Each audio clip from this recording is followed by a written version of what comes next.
šiandien veikia tavo kūrėjas. Kadangi rytoj jaunatis, aš labai jaučiu mėnulio ciklus tiek savo kūnu, tiek savo mentalų ir jaučiu tą visą foną. Tai mano kūrėjas šiandien yra nuostabioj kūrybiniai energijoje, nes aš esu čia ir labai džiaugiuosi, kad mes galim pasidalinti su žmonėmis tuo, kas esam, kad ne tik matytų mūsų siunčiamas žinutes ir raštus ir ten, nežinau, eilėraščius, bet pajaustų mūsų energiją. Tai mano kūrėjas vidinis, labai džiaugiuosi, iš tikrųjų, kad esu moteris ir galiu kurti ir dalintis. Kaip jums? Ką šiandien veikia tavo? Aš tai manau, kad mano tas vidinis kūrėjas labai intensyviai kuria. Paskutinius 2 metus tai tikrai ir dalyvauja įvairiose gyvenimo srityse. Ne tik mūsų šitoj veikloj, kur mes čia kartu kuriame, bet ir asmeniniam gyvenime ir santykyje su dukromis ir su kitais žmonėmis ir santykyje su pasauliu. Jaučiu savyje daug kūrybos ir jaučiu, kaip jinai nori būti išlaisvinta ir yra labai didelis noras dalintis su pasauliu. Ta ir darom. Tebūnie taip. Tas mano kūrėjas jau kaip išlaisvinau, tai jau ir nebegaliu aš jo atgal supakuoti. Jisai jau kiekvieną dieną su manim.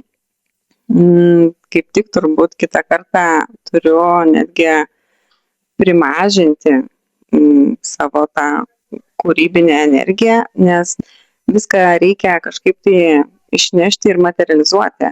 Ir ne visada užtenka fizinių jėgų. Tai reikia padozuoti tą kūrybą, nes išlaisvinus kartu reikia pritempti ir kūną prie viso to. Nes viena pusė lekia milžiniškai šuoliais į priekį, o kūnas arba buvo neįpratęs kartu judėti tokiu greičiu ir jisai turi išmokti kalibruotis ir prisiderinti. Tai karts nuo karto aš įvedu pauzės ir grįžtu ir pasirūpinu šituo kūneliu, suteikiu jam dėmesio, poilsio, masažo ir šiandien po pokalbio griūsiu ant stalo pas neringą, jau įsiprašiau, nes jaučiu, kad reikia dėmesio. Visi mes esam kūrėjai, tik tai svarbu tą savo kūrybinę energiją išlaisvinti. Mano būdas buvo jos išlaisvinimas per kundalinį jogą ir visą laiką tos kūrybinės energijos tekinimas irgi vyksta per kundalinį jogą. Jeigu aš jaučiu, kad kažkur tai manyje yra blokai, kažkas tai manyje nevyksta taip, kaip noriu, kad vyktų, aš einu į tam tikras praktikas. Aš jau žinau, šitą padės mano šitą, ana nuo kito ir taip aš vėl susibalansuoju, susistiguoju. Lygiai taip pat ir merginos, sakiau, darykit šitą, Neringutė daryk šitą, Patricija daryk šitą. Mes darom. Jos manęs klauso ir daro, nes jos, kaip sako, pamatė pavyzdį, kaip viskas veikia ir tiesiog kopijuoja, galima sakyti. Taip, mes vienas kitą kopijuojam. Mes nebijom to pasakyti. Aš kopijuoju Patriciją, jos veiklume, jos energingume. Jinai mane iš tos pusės labai papildo ir labai įkvepia. Mane kitą kartą, kai aš jau noriu pabūti slunkę ir patingėti ir nieko neveikti, aš pasižiūriu, tada man prirašo 100 žinučių ir 100 idėjų ir aš negaliu atsilikti. Tai jinai nesupranta, kaip aš negaliu to neįgyvendinti. Ir aš tokia... Užkuriam, iš tikrųjų, Jo, vieną mes kitą. užkuriam vieną kitą ir dabar Neringa dar prisijungia. Neringa tada įmeta, man reikia to, trečio. Ir tada reikia viską išpildyti. Tai tų pauzių vis mažėja ir mažėja. Papildant tave, Vaiva, kundalinį jogą atsirado mano gyvenime kartu su tavimi. Ir tikrai buvo dienų, kai nedariau kasdien, bet buvo dienų, kai aš tikrai išbuvau 30 dienų praktikoje, kasdieniniai. Ir jau po 10 dienų aš jaučiau poveikį, skirtumą, kaip mano hormonai kitaip veikia, nes aš greičiausiai jau perimenopauzė, Pereinamasis laikotarpis. Pereina kažkas tai. Ir dėka tavęs ir tavo praktikų, tikrai aš niekada nebuvau tokioj disciplinoje, apart ten kvėpavimų kažkokių, tikrai buvo etapai, kai nesi sąžininga su savim, nesu aš sąžininga su savim. Ir ten, tarkim, dalinuosi, ką reikėtų daryti, bet pati to nedarau. Tai priešingai dabar jau tikrai yra to kasdieninio įdirbio ir net atrodo trūksta kažko. Ir net jeigu jau esu nusikalusi ir ten jau atrodo tikrai eisiu miegoti, vis tiek aš prieš tai atsisėdu ir padarau tą praktiką. Tikrai būna dienų, kai ten savaitį 1 ar 2 dienos iškrenta, kai tikrai nepadarau, bet toksai supratau, kad tai yra atsakomybė pačiai prieš save ir kaip svarbu jaustis gerai. Ir kad tie įrankiai pagalbiniai, kuriais mes dalinamės, aš pati žaidžiu lilą, pati savo ją prasivedu. Kvėpavimai, tai praktiškai kiekvieną dieną pasijungia kartu su joga, nes dar atsigulus į meditaciją prasikvėpuoju. Automatiškai įsijungia kitos praktikos, tokios kaip ėjimas tiesiog, ne? Man tai praktika, nes 15 000 žingsnių nueiti ir būti čia ir dabar su savim, tai irgi yra reikalų. Tai noriu tikrai paskatinti tuos, kas nėra bandęs kundalinį jogos. Ir paneigsiu tą faktą. Aš pati prieš kokius, čia išpažintis vyksta, prieš kokius, nežinau, 3-4 metus sakiau, kaip galima kelti seksualinę energiją neprasidirbus traumų. Taigi išprotės žmogus. Išneš, tiesiog išneš. Bet tai gerai, kad aš jau virš 10 metų einu šituo keliu ir aš tikrai buvus ir šamaniškose ceremonijose, ir augalo dietose netgi, ir išbandžius visokiausias mitybas. Tikrai daug su savimi darbo tam, kad jaustis geriau. Kai pradėjau praktikuoti kundalinį jogą, aš neatsimenu, kad aš taip gerai jaučiausi. Ir kai atsiranda koncentracija, aiškus minčių išdėstymas, nebėra kažkokio chaoso blaškymosi. Ir tai tikrai įtakoja ir hormonai, jeigu jau yra virš 35 ir daugiau, jau reikia pradėti ypatingai rūpintis savo nervinę sistemą. Tuo tarpu aš viena auginu vaiką, tai man tikrai buvo, galima sakyti, jau netoli iki kvailelių namų likę. Ir būtent, kai atsirado kundalinį jogą, visa nervinė sistema pradėjo atsistatinėti, sujungus su kvėpavimais, su masažo terapijom, nes pas Neringą irgi aš pati ją susiradau. Aš tiesiog jaučiau, kad mano kūnui reikia vedimo, ir ne tik tai to dvasinio, bet ir kažkokio per fizinį prisilietimą. Ir tie nuolatiniai masažai ir būtent pirmas masažas buvo su reiki gydymu. Tai mane tiesiog pakylėjo ir dar davė daugiau motivacijos. Ir tada galvoju, taigi aš viską gerai jaučiu, tai tu tik eik ir daryk, tai kodėl tu nedarai? Taigi ir Lila sako, tu daryk, per veiksmą kinta viskas, tik tai per veiksmą. Nieko nesikeičia žmogų nuo to, kad aš žinau. Aš žinau viską, bet nedarau nieko, tai reiškia, tu nieko nežinai. Vaiva labai gerą čia užvedė temą apie ryšį su kūnu, bet aš irgi noriu pasidalinti apie kundalinį jogą, nes man jinai irgi nesvetima. Susipažinau su kundalinį jogą turbūt 20 metais, kai Leonora Bijų organizavo COVID metu tokį labai plačios apimties online kursą nemokamą moterims. Išbūti tose būsenose, kurios kyla, kai tu pagaliau niekur neini, tu esi uždarytas namuose. Tai va ten vedė kundalinį jogą Jūratė Bitinaitė ir aš išbandžiau tą praktiką ir man buvo labai fiziškai sunku. Ten nebuvo sudėtinga kažkokia, bet man buvo labai sunku ir galvoju, kaip čia. Jogos rūšių buvau išbandžiusi jau ir kitokių anksčiau, bet atrodė visai kas kita. Prieš 2 metus turbūt, kai buvo labai labai sudėtingas etapas gyvenime, kur reikėjo daryti darbus, mokytis rūpinti šeima, prižiūrėti namus, vedžioti šunis ir eiti į darbą pilnu etatu samdomą. Ir man trūko energijos visur.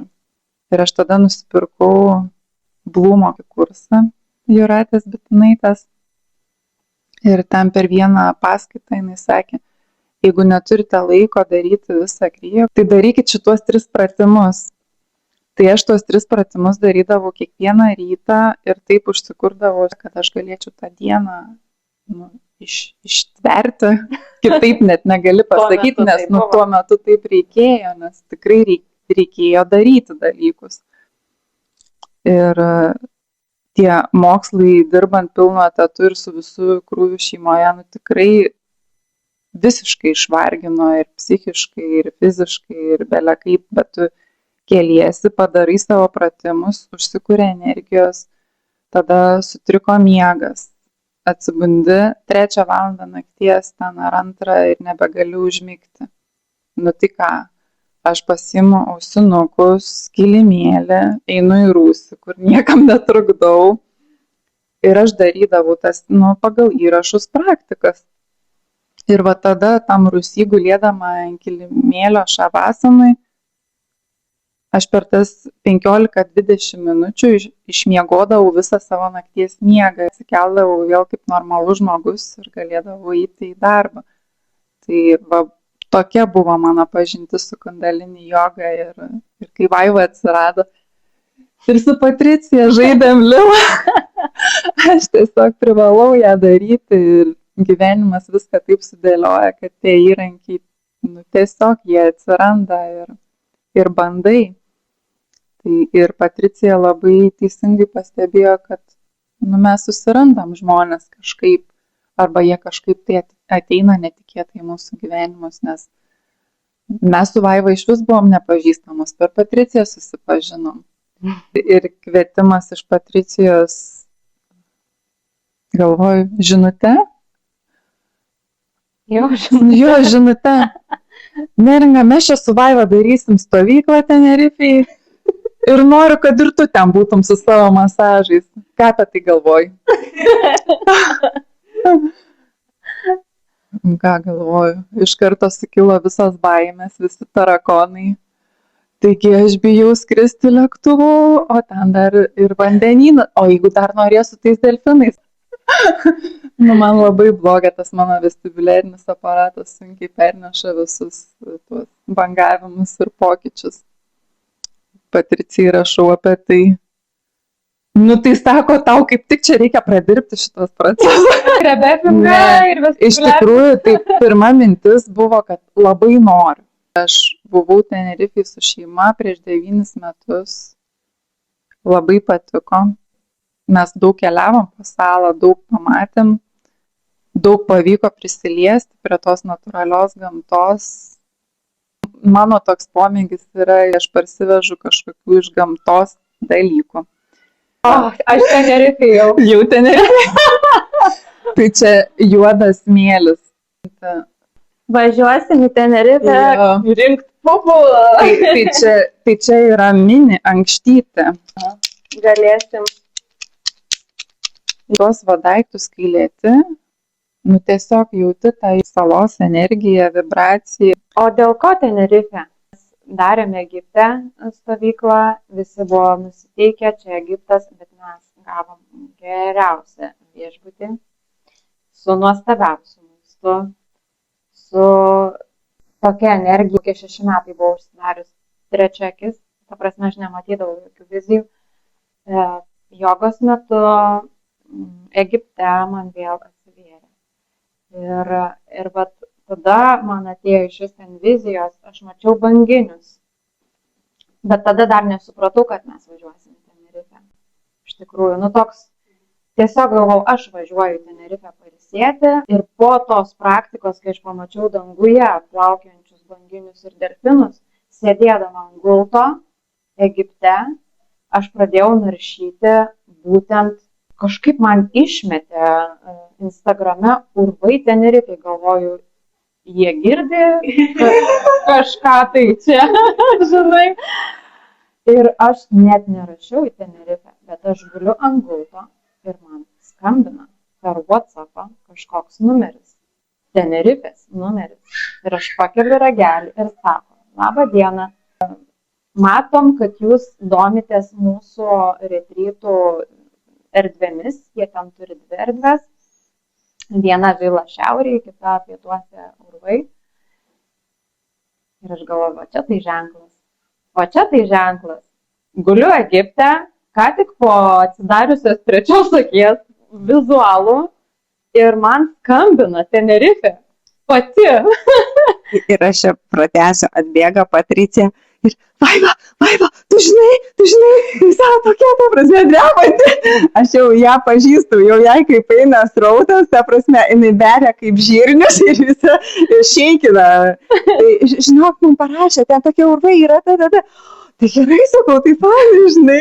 Ir va taip mes labai giliai išjautėm, apie ką iš tikrųjų ten eina ta transliacija. Jo, va dėl ko norėjau pasidalinti, kaip eina informacija per žmogų, kuris yra atviras praktikoms ir yra savo tėkmėje. Aš tada supratau, kad aš labai esu tam šaltinyje, tam sraute.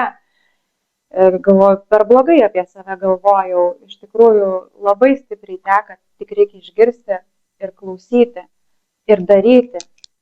Ir ten, aišku, krūvos paskui tą viziją vilkosi baimė natūraliai. Tai kaip čia dabar nuvažiuosiu, tai kaip aš užsakysiu, aš pamiršus anglų kalbą, aš nuvažiavau į Tenerifę.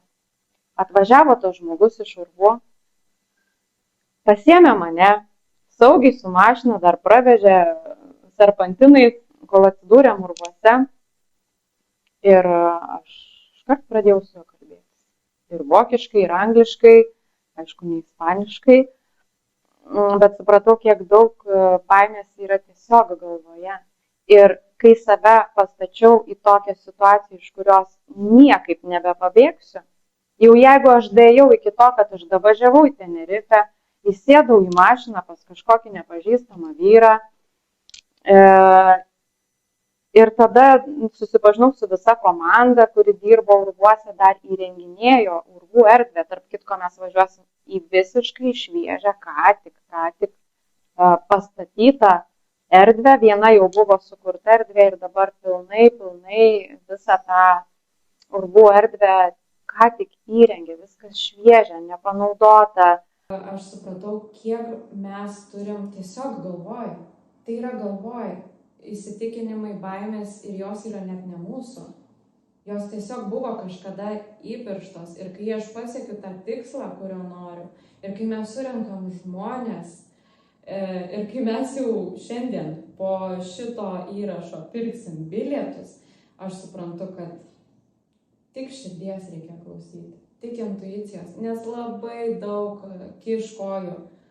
Bet tas pirmas impulsas Tenerife ir yra, kad mes ten važiuosim ir aš žinau, kad susirink žmonės, aš žinau.